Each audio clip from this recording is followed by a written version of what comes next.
Welcome back to my channel বিশ্বাস blogs. সকল বন্ধুদের জানাই আমার আন্তরিক অভিনন্দন। সকলে নিশ্চয়ই ভালো আছেন। আজ আবারও চলে এসেছি খুব গুরুত্বপূর্ণ আরেকটি ইনফরমেশন ভিডিও নিয়ে। নিউলি রেজিস্টার করতে গিয়ে অনেকের অনেক সমস্যা হচ্ছে। তার সাথে আমাদের ভেজ বিল বাকি ছিল, তো 2 মাসের ভেজ বিল ঢুকে গেছে অনেক প্রতীক্ষার ফলে। আর তার সাথে কিছু কমেন্টসের উত্তর আপনাদের সামনে নিয়ে এসেছি। তো চলুন ভিডিওটি শুরু করছি। আর আমার চ্যানেলে যারা নতুন নতুন আসছেন অবশ্যই চ্যানেলটিকে সাবস্ক্রাইব করে রাখবেন, তাহলে পাশে থাকা বেল আইকনটিকে প্রেস করে দিলে আমি ভিডিও ছাড়ার সঙ্গে সঙ্গেই আপনারা পেয়ে যাবেন। আর অবশ্যই সেটা শেয়ার করবেন, তাহলে ভিডিওটি কি হবে সকলেই দেখতে পাবে, আর তাহলে তাদের সবার এই কথাগুলো জানতে পারবে এবং তাদের কাজটা করার সুবিধা হবে। তো চলুন ভিডিওটি শুরু করছি। অবশ্যই একটি লাইক করবেন, স্কিপ করবেন না, ভিডিওটি দেখুন। এখানে দেখুন একজন মেসেজ করেছেন যে সব কিছু হচ্ছে, আমার এখানে নাম নেই, সেন্টারের নাম ও দেখাচ্ছে, কিন্তু প্রেগনেন্ট ওম্যানে যার যে কজন আছে তাদেরই নাম দেখাচ্ছে, আমারটা দেখাচ্ছে না কেন? এখানে আপনি কি প্রেগনেন্ট মা? তাহলে আপনার নামটি দেখাচ্ছে না, সেটা আপনি হয়তো বলতে চাইছেন। তো আমরা ব্যাকে যাব, ব্যাকে গিয়ে দেখাচ্ছি। দেখুন আমরা হোম পেজে এলাম। হোম পেজে আপনার যে ফার্স্ট সুবিধাভোগীকে নথিভুক্ত করুন এই জায়গাটায় আপনারা যাবেন। যখন নাম তুলবেন গর্ভবতী মায়ের, তখন ঠিক এই জায়গাটায় আপনি ক্লিক করবেন। এখানে ক্লিক করে এখানে দেখুন গর্ভবতীর নারী। তো এই ফার্স্ট গর্ভবতী নারীতেই ক্লিক করে আপনার ফর্মটি ফিল আপ করতে হবে, ঠিক আছে? তো এই গর্ভবতী নারীর এইখানে আমি ক্লিক করে দেব। আর ক্লিক করে দেওয়ার পরে একটি ফর্ম কিন্তু এখানে বেরিয়ে গেছে। আর এই ফর্মটি কিন্তু আপনাদের ফিল আপ করতে হবে। নিজের নাম, স্বামীর নাম, আধার নম্বর, এখানে আধার লিঙ্ক কিন্তু মাস্ট করে দিয়েছে। সেই ক্ষেত্রে আধারে যদি আপনার বয়স কম থাকে তাহলে আপনার লিঙ্কড হবে না, যদি আপনার ডবল আধার কার্ড থাকে তাহলে হবে না, বা যদি আপনার বাচ্চা আগের থেকে থাকে আর সেক্ষেত্রে আপনি নাম উঠিয়ে রেখেছেন এই সেন্টারেই, তাহলেও কিন্তু নামটা নিউলি রেজিস্টার করতে উঠতে চাইছে না। তো যাই হোক, তবুও আপনারা ট্রাই করে দেখবেন। ট্রাই করে দেখার পরে আপনারা নামটা তুলবেন, সাবমিট করবেন। করার পরে আপনারা বেনিফিশিয়ারি লিস্টে যাবেন। বেনিফিশিয়ারি লিস্টে গিয়ে এখানে গর্ভবতীর ঘরটা একবার খুলবেন। খুলে আপনার নামটি এসেছে কি না জাস্ট একবার দেখে নেবেন। এইভাবে খুলবেন, খুলে আপনার জাস্ট নামটা এসেছে কিনা দেখবেন। যদি না আসে তাহলে উপরের যে নোটিফিকেশান আছে এই নোটিফিকেশানে আপনি ক্লিক করবেন। এই যে মেনশান করে দিয়েছি ঠিক এই জায়গাটা আপনি ক্লিক করবেন। এখানে ক্লিক করলে আপনার যে সমস্যাটি হচ্ছে, কেন নাম আসছে না, ওখানে কিন্তু নোটিফিকেশান আপনার চলে আসবে, ঠিক আছে? কারণ আপনার কি সমস্যা হচ্ছে সেটা কিন্তু চলে আসবে। তো আমি ক্লিক করলাম। দেখুন এখানে দুজনের নাম তোলা হয়েছে অথচ তারা লিস্টে আসেনি। কি বলছে যে আধার ইতিমধ্যে রয়েছে, একজন বলছে, আর একজনের বলছে অন্য জায়গায় বিদ্যমান, মানে সে কোথাও নাম উঠিয়ে রেখেছে। আর একজন নাম রয়েছে, মানে তার একটি আগের বাচ্চা আছে, 2 বছর কয় মাসের, 2 বছর 3 মাসের। তো সেই নামের সাথে তার আধার লিঙ্কটা হয়ে আছে একবার, তো সেই কারণে কিন্তু তার নামটা রয়েছে, আধার লিঙ্কটা রয়েছে সেটা বলছে। আর এই মাটি অন্য জায়গায় নাম উঠিয়ে রেখেছে, যার জন্য নামটা কিন্তু আসছে না, ঠিক আছে? এইরকম ধরনের সমস্যা হতে পারে, বা আপনার আধার কার্ডটি অনেক দিনকার পুরনো হতে পারে, বা আপনার জন্ম তারিখটা ভুল থাকতে পারে। কোনো কিছু ভুল থাকলে, আধার মাস্ট করেছে যেহেতু, তো আধারের কোনো কিছু ভুল থাকলে কিন্তু নামটা আপনার লিস্টে আসতে চাইছে না। তো সেক্ষেত্রে একটুখানি আপনি নোটিফিকেশান দেখার পরে আবারও আপনি একটু চেষ্টা করবেন, ঠিক আছে? এরপরে দেখুন এখানে কি বলছে, Aadhaar number is masked on verify Aadhaar list. তো এই যে নতুন ভার্সান এসেছে এটা কিন্তু মাস্কড করেছে, আর যার জন্যই আপনাদের এই সমস্যাগুলো সকলের হচ্ছে। নাম তুলতে গেলেই এরকম ধরনের লিস্ট আসছে এবং সমস্যাটা সবারই ঘটছে, একা আপনার নয়, এটা সবার ক্ষেত্রেই হচ্ছে। ভয় পাওয়ার কিছু নেই, নামটা খাতায় উঠিয়ে রাখুন, আর তারপরে আপনি সেভাবে পরিষেবা নেবেন অবশ্যই। তো এটা একলা আপনার নয়, সবার হচ্ছে। এখানে আরেকজন দিদি বলেছেন যে দিদি আমি কিছুতেই 0 থেকে 6 মাসের শিশুদের নাম তুলতে পারছি না, কি করে নাম মানে তুলবেন এক কথায় নামটি সেইটা বলতে চাইছেন। তো দেখুন এখানে যখনই আপনারা গর্ভবতী মা প্রসূতি হবে তখনই স্থানান্তর করবেন, তখনই কিন্তু শিশুর ফর্মটি ফিল আপ করবেন। কিভাবে করবেন?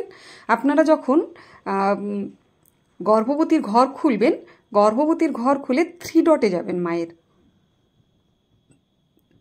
3 ডট ক্লিক করলে অনেকগুলো কিন্তু অপশান পেয়ে যাবেন, স্তন্যদানকারী মায়ের কাছে স্থানান্তর করুন। তো স্থানান্তর যখনই ক্লিক করবেন এরকম ধরনের একটি ফর্ম আপনি পেয়ে যাবেন। এই ফর্মটি যখন ফিল আপ করবেন তখন কিন্তু সাবমিট করে দেবেন, তারপরে ঠিক শিশুরও ফর্মটি বেরিয়ে যাবে। সেই ক্ষেত্রে আপনারা শিশুর নামটি বেবি দিয়েও আপনারা ফর্মটি ফিল আপ করে দেবেন, কারণ যেহেতু শিশুর আধারটা দিচ্ছেন না, নামটা পরে চেঞ্জ করতে পারবেন। মায়ের আধার দিয়েই কিন্তু শিশুকে তুলছেন।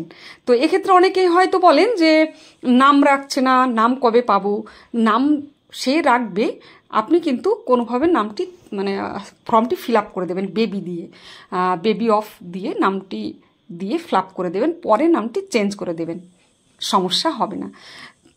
পরে যদি আপনি নাম তুলতে চান, মাকে আপনি গর্ভবতী মাকে স্থানান্তর করে দিলেন, তবে পরে যদি আপনার হলোই না কোনোভাবে, তাহলে আপনি সোজা হোম পেজে দেখতে পাবেন সুবিধাভোগীকে নথিভুক্ত করুন, ঠিক এই জায়গাটিতে ক্লিক করবেন।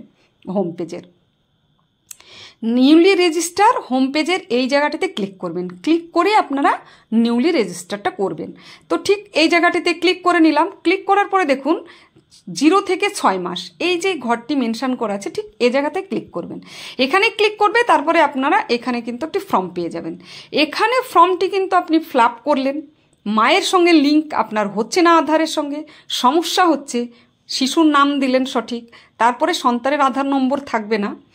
তো সেক্ষেত্রে আপনারা সন্তানের আধার নম্বরের জায়গায় সন্তানের আধার নেই, এখানে আপনি হ্যাঁতে ক্লিক করবেন। হ্যাঁতে ক্লিক করার পরে মায়ের আধার নম্বরটি খুলে যাবে। ঠিক আছে, দেখুন মায়ের আধার নম্বর খুলে গেছে। আমি মায়ের আধার নম্বরটিতে এক্সিস্ট হচ্ছে না, মানে মায়ের আধার নম্বরে কিছুতে নিচ্ছে না, শিশুর নাম লিস্টে আসছে না। সেক্ষেত্রে আপনারা মায়ের ওই জায়গাটাতেও আপনি হ্যাঁ করে দেবেন। সন্তানের এখানে যেমন হ্যাঁ করে দিলেন, তেমন মায়ের এই জায়গাটিতে আধার নেই, সেখানেও আপনি হ্যাঁ করে দেবেন। ঠিক আছে, তো আমি হ্যাঁ করে দিচ্ছি। হ্যাঁ করে দিলে কিন্তু আবারও কোনো গার্জেন বা অভিভাবকের আধারটি বেরিয়ে যাবে। ঠিক আছে, তো সেই ক্ষেত্রে আমি এখানে মায়ের আধার নেই এই হ্যাঁতে এখন ক্লিক করে দিচ্ছি। তো ক্লিক করে দিলাম। দেখুন এরপরে কি বলছে, পিতা অভিভাবকের আধার নম্বর। তো পিতা অভিভাবকের আধার নম্বরটি তখন কিন্তু এখানে দিতে পারেন, পিতার দিতে পারেন।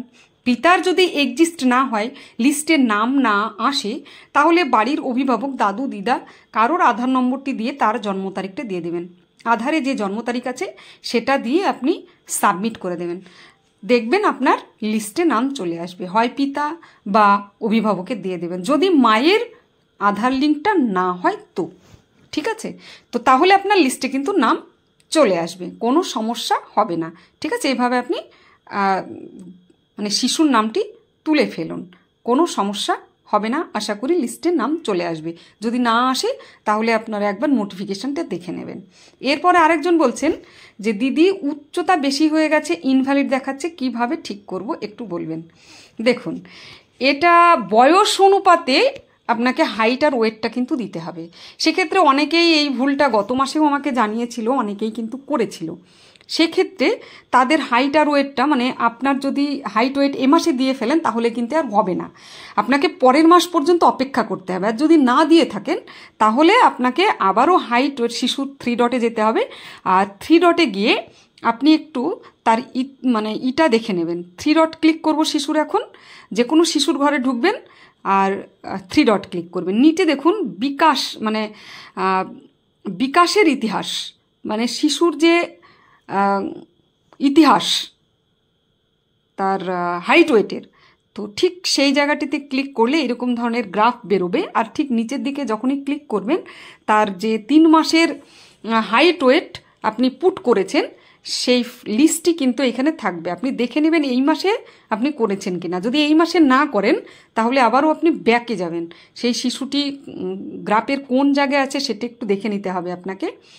নিয়ে আপনাকে এখান থেকে সোজা আবারও হিস্ট্রিটা দেখে নিয়ে আপনাকে ব্যাকে যেতে হবে, এই গ্রোথ হিস্ট্রিটা দেখে নিয়ে, ঠিক আছে? মানে 3 মাসের গ্রোথ হিস্ট্রি।